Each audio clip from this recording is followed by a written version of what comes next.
شروع کے مضامین آئیں گے۔ اپنے مصحف سامنے رکھ لیجئے۔ اعوذ باللہ من الشیطان الرجیم، بسم اللہ الرحمن الرحیم۔ هل اتى على الانسان حين من الدهر لم يكن شيئا مذکورا۔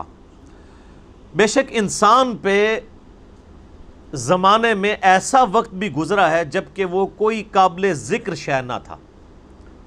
ایک تو اس کا عمومی مطلب بیان کیا جاتا ہے کہ انسان جو ہے وہ ایک بے قدر پانی سے پیدا ہوا، اس کی کوئی حیثیت نہیں ہے، حتیٰ کہ اس پانی کا نام لیتے ہوئے بھی لوگ کراہت محسوس کرتے ہیں۔ بے قدر پانی سے اللہ تعالیٰ نے انسان کو پیدا فرمایا۔ تو ایک وقت انسان پہ ایسا گزرا ہے کہ جب چاہے وہ اپنے باپ کی پشت میں تھا یا اس کے بعد رحم مادر میں ٹرانسفر ہوا، پھر اس کے بعد ایک ایمبریو کی شکل میں، ایک جنین کی شکل میں اس نے پرورش پائی۔ وہ ایک حقیر چیز تھی، نہ تو اس کے اعضاء نمایاں تھے، نہ اس کے اندر وہ ساری کوالٹیز تھیں جو اللہ تبارک و تعالیٰ نے بعد میں اسے عطا فرمائی۔ آپ دیکھیں دنیا میں بڑے سے بڑا انسان بھی ہونا، اس کی اصل یہی ہے کہ اس کی پیدائش اس بے قدر پانی سے ہوئی ہے۔ چاہے کوئی پیغمبر ہے، چاہے کوئی بڑے سے بڑا فلاسفر ہے، چاہے کوئی بہت بڑا جو ہے وہ بادشاہ ہے، چاہے کوئی بہت بڑا سپہ سالار ہے، بہت کوئی بڑا جنگجو ہے، سب کی اصل جو ہے وہ بے قدر پانی ہے۔ اور اللہ تعالیٰ اس پانی میں سے دیکھیں کیا کیا چیزیں نکال رہا ہے، یہ اللہ کی قدرت ہے۔ تو زمانے میں ایک وقت انسان پہ ایسا بھی گزرا ہے جب اس کی کوئی قابل ذکر حیثیت نہیں تھی، پھر اس کے بعد اللہ تعالیٰ نے اسے جو ہے وہ اعضاء دیے اور ایک مکمل انسان بنا کر جو ہے روئے ارض پہ نکالا۔ اور پھر جب وہ نکلا بھی اس وقت بھی وہ محتاج تھا اپنے ماں باپ کا۔ سب سے زیادہ محتاج انسان کا بچہ ہوتا ہے۔ بلی کے چھوٹے سے بچے کو بھی آپ ٹیبل پہ رکھ دینا تو نیچے نہیں گرے گا، اپنے آپ کو روکنے کی کوشش کرے گا، لیکن انسان کا بچہ تھوڑا بڑا بھی ہو جاتا ہے، اس کی حفاظت کرنی پڑتی ہے۔ اسی لیے ماں باپ کے ساتھ حسن سلوک کا ذکر جو ہے وہ انسانوں کے لیے ہے، کہیں جانوروں کے بارے میں آپ کو یہ چیز نہیں ملے گی۔ اللہ تعالیٰ نے ان کو پیدا ہوتے ہی انڈیپینڈنٹ بنایا ہے۔ آپ دیکھیں یہ چوزا انڈے سے نکلتا ہے، اسی وقت چگنا شروع کر دیتا ہے اور پانی پیتا ہے، تو اس طریقے سے پانی کو نیچے اس کو ساری کی ساری چیزیں اللہ تعالیٰ نے بلٹ ان سکھا دی ہوتی ہیں۔ یہ اس کی جبلت کے اندر، انسٹنکٹ کے اندر یہ چیزیں داخل کرتی ہیں۔ مگر مچھ دیکھیں اس روئے ارض پہ چند آپ سمجھ لیں طاقتور ترین جانوروں میں سے ایک جانور ہے۔ اس کے جو جبڑا بند کرنے کی طاقت ہے وہ 3000 پاؤنڈ ہے، آپ سمجھ لیں 1500 کلو، 1500 کلو وزن جتنی طاقت رکھتا ہے نا، یہ اس طاقت سے وہ جبڑے بند کرتا ہے۔ تو دنیا میں کوئی بھی مضبوط سے مضبوط چیز جو ہے نا وہ اس کے جبڑوں کا مقابلہ نہیں کر سکتی۔ بلکہ سائنٹسٹ ہمیں بتاتے ہیں کہ جو کتنے بڑے بڑے ڈائنوسارز تھے، وہ جب پانی پینے کے لیے میٹھے پانی کے تالاب پہ آتے تھے تو ان کو بھی ان کے گردن سے دبوچ کے کروکوڈائلز، یہ مگرمچھ اندر لے جاتے تھے اور اپنی خوراک بناتے تھے۔ کئی شیر ہیں ان کو دبوچ لیتے ہیں، بڑے بڑے بھینسوں کو دبوچ لیتے ہیں، یہ اللہ نے ان کو طاقت دی۔ لیکن اگر آپ کبھی اس کو دیکھیں کہ ان کا جو بچہ پیدا ہوتا ہے نا وہ چھپکلی سے بھی چھوٹا ہوتا ہے، بالکل یہ آپ سمجھ لیں یہ ایک ہماری جو انگلی ہے اس کے برابر یہ کروکوڈائل کا بچہ ہوتا ہے جب یہ انڈے سے نکل رہا ہوتا ہے۔ کئی بچے نکلتے ہیں، ان میں سے کوئی ایک آدھ بچتا ہے، اور وہ آپ اگر نیشنل جغرافک پہ ویڈیوز دیکھیں وہ پیدا ہوتے ہی فوراً پانی کی طرف جاتے ہیں، اپنی سیفٹی کرنے کی کوشش کرتے ہیں۔ ان میں سے کئی ایک بچے جو ہیں وہ چیل اور کوے اور کئی اور پرندے ان کو اچک لیتے ہیں، اپنی چونچ کے ساتھ اپنی خوراک بنا لیتے ہیں، ہوتے ہی چھوٹے سے۔ یہ اتنا بڑا تو بہت بعد میں بنتا ہے۔ تو یہ اللہ تعالیٰ ہے جو بے قدر چیزوں سے کیا کچھ پیدا کرتا ہے۔ انسان جو اللہ تعالیٰ کی کریشن کا کلائمیکس ہے، اس کے بارے میں اللہ فرماتا ہے کہ اس پہ بھی ایک بہت عرصہ ایسا گزرا ہے کہ بے قدر یہ چیز تھا، اس کی کوئی حیثیت نہیں تھی۔ اور ایک اس کا انٹلیکچوئلز کے ہاں اس کی تفصیل یوں کی جاتی ہے کہ انسان کو اللہ تعالیٰ نے پہلے جو پیدا فرمایا تھا وہ روحوں کی شکل میں پیدا فرمایا تھا۔ پھر وہ ایک ڈورمنٹ پوزیشن انسان کے اندر، اللہ تعالیٰ نے ان روحوں کو کسی اپنی سٹوریج کے اندر رکھ دیا، پھر اسی اعتبار سے ڈیسائیڈ کیا کہ کس نے کس وقت پیدا ہونا ہے، اس کی روح اس میں داخل کی۔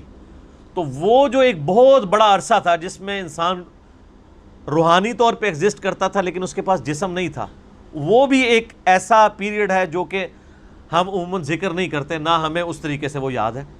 اللہ تعالیٰ نے ہماری روحوں سے عہد لیا تھا، الست بربکم، سب روحوں نے کہا تھا قالوا بلا، لیکن ہمیں وہ چیز یاد نہیں ہے، لیکن ہم پہ وہ پیریڈ گزرا ہے۔ تو وہ بھی ایک ایسا پیریڈ تھا کہ جب انسان کو اپنی حیثیت کا اندازہ نہیں تھا، تا وقت کہ انسان کو اللہ تعالیٰ نے جسم عطا فرمایا۔ اس کو سپورٹیو وہ حدیث بھی ہے جو جامعہ ترمذی میں صحیح سند کے ساتھ موجود ہے، مسند احمد میں بھی صحیح سند کے ساتھ ہے، دلائل النبوہ امام بیہقی کی کتاب میں بھی صحیح سند کے ساتھ ہے، مشکات المصابیح میں بھی تیسری جلد میں آپ کو اللہ کے محبوب صلی اللہ علیہ وآلہ وسلم کے فضائل کے چیپٹر میں مل جائے گی کہ صحابہ کرام نے پوچھا، اے اللہ کے نبی صلی اللہ علیہ وآلہ وسلم، آپ پہ نبوت کب واجب ہوئی، کب آپ نبی بنائے گئے؟ تو آپ نے فرمایا کہ میں اس وقت بھی اللہ کے ہاں خاتم النبیین لکھا ہوا تھا جبکہ ابھی آدم علیہ السلام روح اور جسم کے درمیان تھے، ایک روایت میں آتا ہے مٹی اور پانی کے درمیان تھے، میں اللہ کے ہاں اس وقت بھی خاتم النبیین لکھا ہوا تھا۔ یعنی اللہ کے ڈیوائن علم میں، اللہ کے پاس تو روحیں موجود ہیں نا، اللہ نے پہلے ہی ڈیسائیڈ کر لیا بھائی اس روح نے محمد رسول اللہ بننا ہے، اس روح نے فرعون بننا ہے، اس نے موسیٰ بننا ہے، اس نے ابو جہل بننا ہے۔ اللہ کو تو پتہ ہے اپنے ڈیوائن علم کی وجہ سے۔ تو وہ ایک جو پیریڈ ہے وہ ہمیں یاد نہیں ہے، اس وقت ہم کوئی قابل ذکر شے نہیں تھے، جب تک کہ دیکھیں جب تک فرعون دنیا میں آیا نہیں ہے اس وقت تک اس کی فرعونیت سے لوگ انٹروڈیوس تو نہیں ہوئے، اللہ کے ہاں تو وہ روح کی شکل میں موجود تھا۔ تو وہ والا بھی ایک پیریڈ ہو سکتا ہے۔ دو معنی ہو گئے، اور ایک تیسرا معنی ہے جو لوگ ایوولوشن کے قائل ہیں، ارتقاء کے۔ ایک ارتقاء وہ ہے جو ڈارونزم والا ہے کہ انسان جو ہے وہ جانوروں کی اولاد ہے یا چمپینزی کی اولاد ہے، یہ تو ٹوٹلی ایک حرام عقیدہ ہے، کفری عقیدہ ہے۔ مسلمانوں کے ہاں بھی ارتقاء اس حوالے سے پایا جاتا ہے، میرا اس کے اوپر یوٹیوب پہ کلپ بھی ہے، بخاری اور مسلم کی متفق علیہ حدیث ہے کہ نبی علیہ السلام نے فرمایا کہ جب آدم علیہ السلام کو اللہ تعالیٰ نے پیدا فرمایا تو ان کا قد جو ہے وہ 60 ہاتھ تھا، پھر آہستہ آہستہ قد کم ہوتے چلے گئے۔ تو اتنی ایوولوشن تو نبی علیہ السلام بھی بیان فرما رہے ہیں کہ تبدیلی انسانوں کے اندر آئی ہے۔ اب جو لوگ قرآن پاک سے اس ایوولوشن کو، جو ڈارون کی ایوولوشن نہیں ہے بلکہ جو کتاب و سنت میں فٹ ان بیٹھتی ہے، جس طرح کہ سورہ آل عمران میں بھی آتا ہے کہ ہم نے حضرت آدم علیہ السلام کو چن لیا، اور اسی طریقے سے سیدنا عمران کے بارے میں آتا ہے ان کی اولاد کو ان کو چن لیا، یعنی نبوت کے لیے۔ تو وہ کہتے ہیں آدم علیہ السلام کو بھی اللہ نے چنا ہے۔ تو چناؤ اسی وقت ہوتا ہے جب ایک سے زیادہ آدم ایگزسٹ کرتے ہوں، ان میں سے کسی ایک کو چن کے اللہ تعالیٰ نے ہمارا جد امجد بنا دیا اور اس کو ایسا سلیکٹ کیا کہ اس سے آگے نسل چلائی۔ تو وہ بھی ان آیات سے، یہ میں آپ کو اسکول آف تھاٹ بتا رہا ہوں، میں یہ نہیں کہہ رہا کہ یہ عقیدہ ہے، جو ایگریڈ اپان عقائد ہیں وہ تو پہلے دو ہی ہیں، لیکن یہ بھی جو لوگ ان معاملات میں قائل ہیں وہ اس سے لیتے ہیں کہ انسان پہ ایک بہت بڑا پیریڈ ایسا بھی گزرا ہے جب تک کہ وہ اللہ تعالیٰ نے آدم علیہ السلام کو اس طریقے سے ایوالو نہیں کیا تھا۔ انسان تو آباد تھے دنیا میں، لیکن انہی میں سے پھر ایک کو چنا خاص طور پہ، حضرت آدم علیہ السلام کو، ان میں اپنی روح پھونکی۔ پہلے ایک زندگی تو تھی، آپ دیکھیں جانوروں میں بھی زندگی ہے لیکن روح نہیں ہے، بندر کے اندر روح نہیں ہے، زندگی ہے۔ یہ روح جو ہے یہ اللہ تعالیٰ نے انسان کی خصوصیت بنائی ہے، وَنَفَخْتُ فِيهِ مِن رُوحِي، جب میں اس میں اپنی روح پھونک دوں پھر تم سجدے میں گر پڑنا۔ یہ اللہ تعالیٰ کا خاص امر ہے جو انسان کے ساتھ خاص ہے، اللہ کی مخلوق ہے روح۔ تو کہتے ہیں جو پہلے انسان ایگزسٹ کرتے تھے نا، وہ صرف جان والے انسان تھے، ان میں اللہ تعالیٰ نے اپنی روح نہیں پھونکی تھی، ان میں سے ایک شخص کو اللہ نے چوز کیا، اور وہ ہمارا پہلا جد امجد، ہمارا باپ سیدنا آدم علیہ السلام۔ پھر ان کی دیکھیں اس میں بھی ایک ایوولوشن، یہ تو آپ دیکھ لیں کہ بخاری مسلم میں حدیث تو بالکل واضح ہے، ویسے سورہ نساء کے شروع میں بھی آتا ہے کہ اسی سے اس کا جوڑا بنایا حضرت آدم سے، اور بخاری مسلم میں آتا ہے کہ وہ ٹیڑھی پسلی سے پیدا ہوئے۔ تو یہ بھی دیکھیں ایک انسان میں سے دوسرا انسان نکلا ہے، مرد میں سے اللہ تعالیٰ نے اس کے جوڑے کو پیدا کیا، سیدہ جو ہے حوا سلام اللہ علیہا کو۔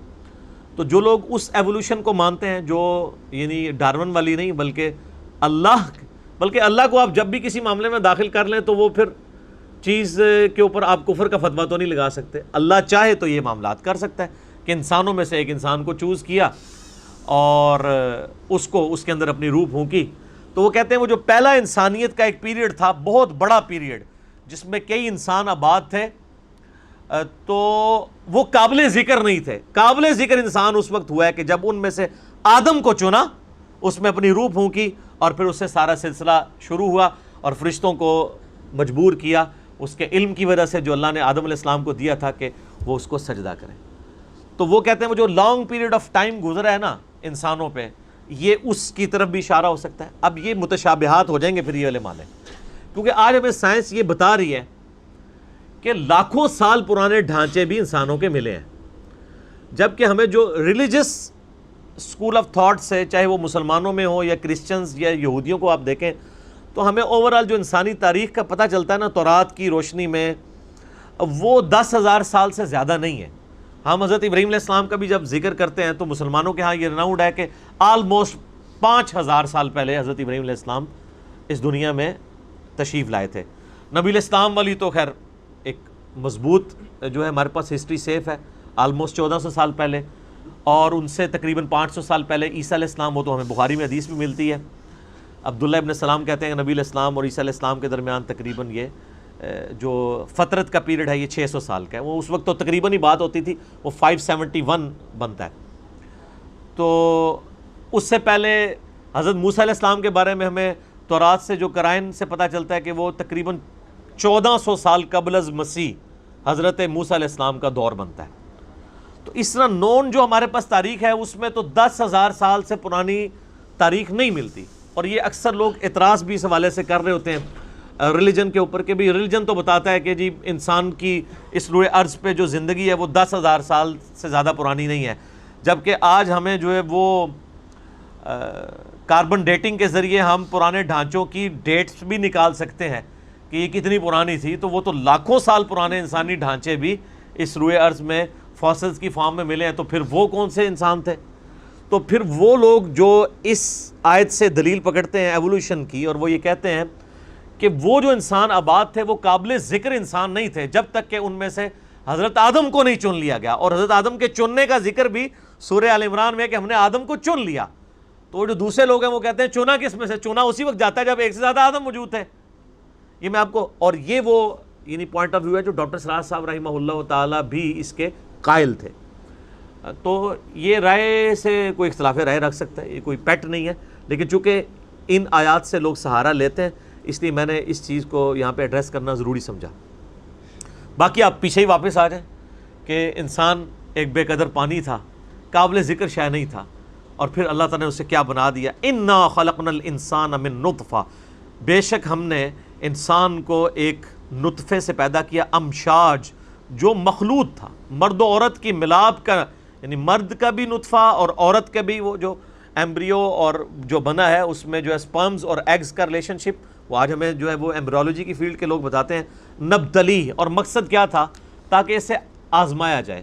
فَجَعَلْنَاهُ سَمِيعًا بَصِيرًا، پس ہم نے اسے سننے والا اور دیکھنے والا بنا لیا، یعنی انسان کو سننے اور دیکھنے کی صلاحیت دی تاکہ اس صلاحیت کو یوز کر کے اللہ تعالیٰ اسے آزمائے کہ وہ حق بات تک پہنچتا ہے۔ سورہ الملک کے اندر بھی واضح موجود ہے، الذی خلق الموت والحیات لیبلوکم ایکم احسن عملا، زندگی اور موت کا سسٹم اس لیے پیدا کیا تاکہ تمہیں آزمائے کہ تم میں سے کون نیک اعمال کرتا ہے۔ اور پھر اللہ تبارک و تعالیٰ نے سورہ بنی اسرائیل میں جو 10 کمانڈمنٹس آئی ہیں ان میں سے 9th کمانڈ کیا ہے؟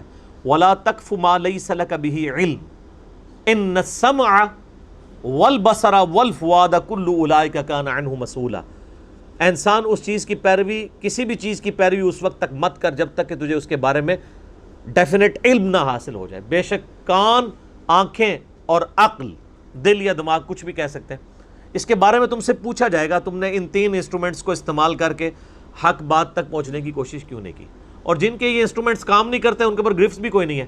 صحیح بخاری میں تعلیقاً موجود ہے، سیدنا علی رضی اللہ تعالیٰ عنہ کا قول امام بخاری لے کے آئے ہیں کہ جو شخص مجنون ہے یا جو شخص بچہ ہے یا جو شخص بے ہوش ہے، یہ 3 ان کے اوپر اللہ تعالیٰ کی شریعت کا قلم اٹھ جاتا ہے۔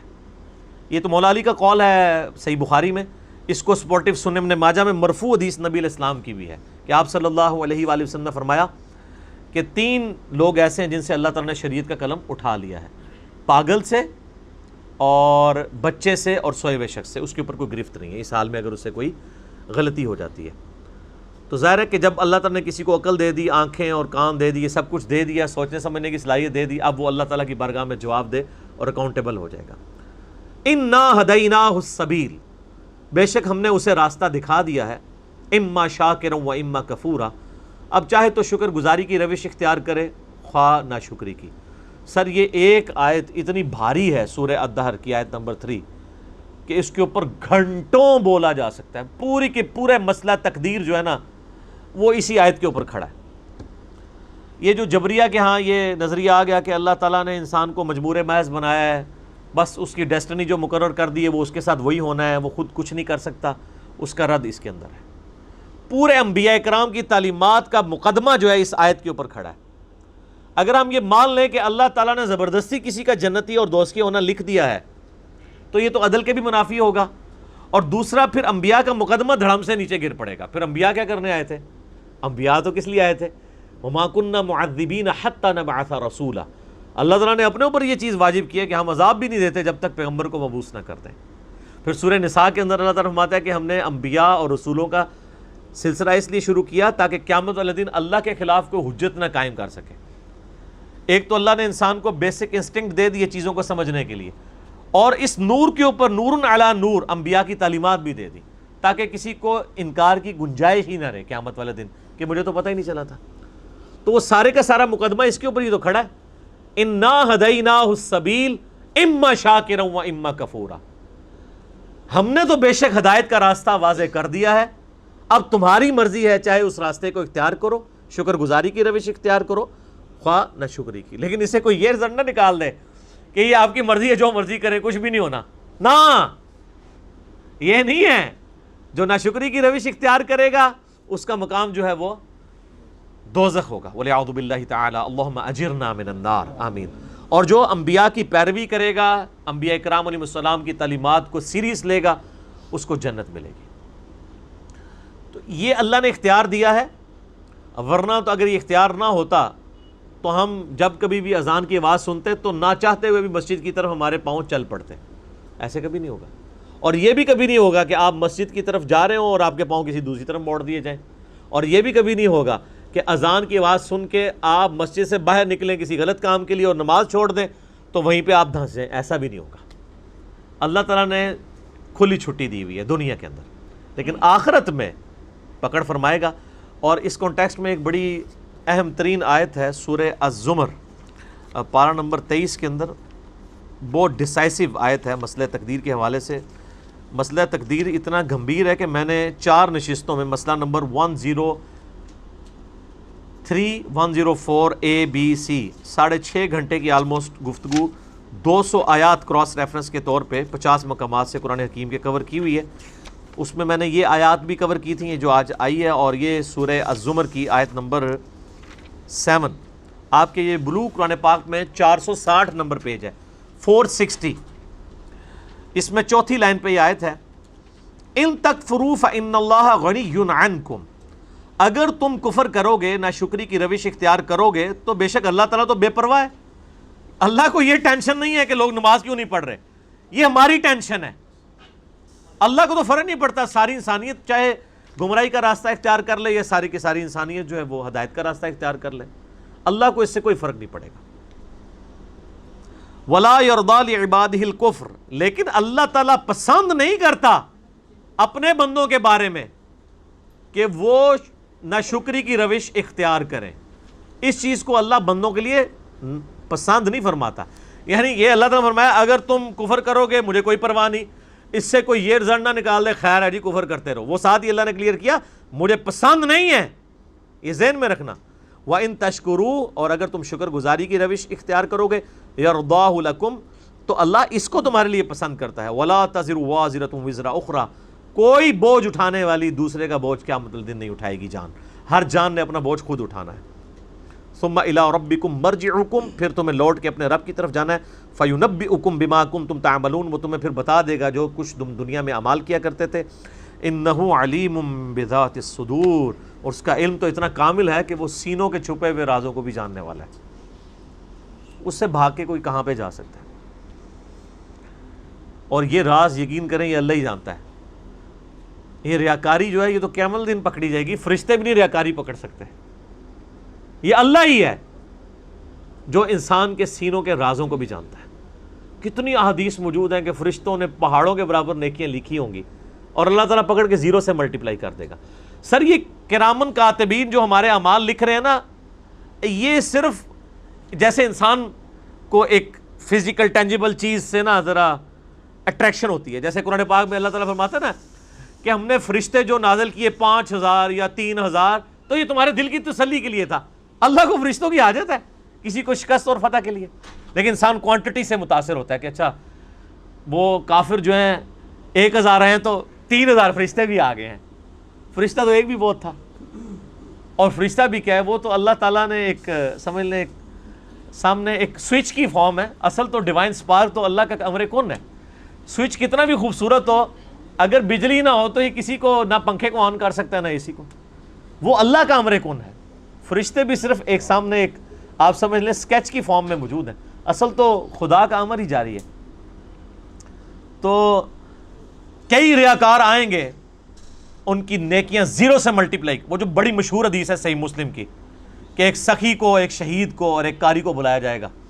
سر فرشتوں نے تو اسے سخی بھی لکھا ہوا ہے, قاری بھی لکھا ہوا ہے, اس کی نیکیاں بھی لکھی ہوئی ہیں. اللہ تعالیٰ فرمائے گا یہ تو تم نے اس لیے کی تھی کہ لوگ تمہیں بڑا فیاض کہیں, لوگ تمہیں بڑا قرآن کا عالم کہیں, اور لوگ تمہیں جو ہے وہ کہیں بڑا بہادر ہے. تو دنیا میں تمہاری بہت تعریف ہو چکی, تینوں کو اوندا منہ کر کے دوزخ میں ڈال دیا جائے گا والعیاذ باللہ تعالیٰ. تو اس سے یہ بات پتہ چلی کہ یہ اللہ تبارک و تعالیٰ نے حساب خود ہی رکھا ہوا ہے. اصل حساب اللہ کے پاس ہے, اور یہ بہت بڑا ایسٹ ہے ہمارے پاس کہ اللہ تبارک و تعالیٰ انسان کی نیت کے اوپر فیصلہ فرمانے والا ہے. بسا اوقات انسان سے عمل میں کمزوری ہو جاتی ہے, لیکن اگر وہ دل میں خدا کی طرف راغب تھا اور پھر کہیں اس سے نفس کی سستی ہو گئی تو اللہ تبارک و تعالیٰ اس کو درگزر فرمانے والا ہے. اس کی رحمت کے بغیر تو کوئی بھی بندہ آزاد نہیں ہو سکتا نا اس کی رحمت سے. بخاری مسلم دونوں میں حدیث ہے, کوئی شخص بھی محض اپنے اعمال کی بنیاد پہ جنت میں نہیں جائے گا. صحابہ نے جرت کر کے عرض کیا اللہ کے رسول آپ بھی؟ فرمایا ہاں میں بھی. جب تک میرے رب کی رحمت مجھے ڈھانپ نہ لے میں بھی جنت میں داخل نہیں ہو سکتا, جب تک مجھے میرے رب کی رحمت ڈھانپ نہ لے.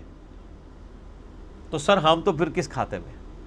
اللہ سے کوئی شخص بے نیاز نہیں ہو سکتا, جتنا مرضی پرہیزگار کوئی نہ ہو, جتنا مرضی ہو جائے, اللہ سے بے نیاز نہیں اپنے آپ کو کر سکتا.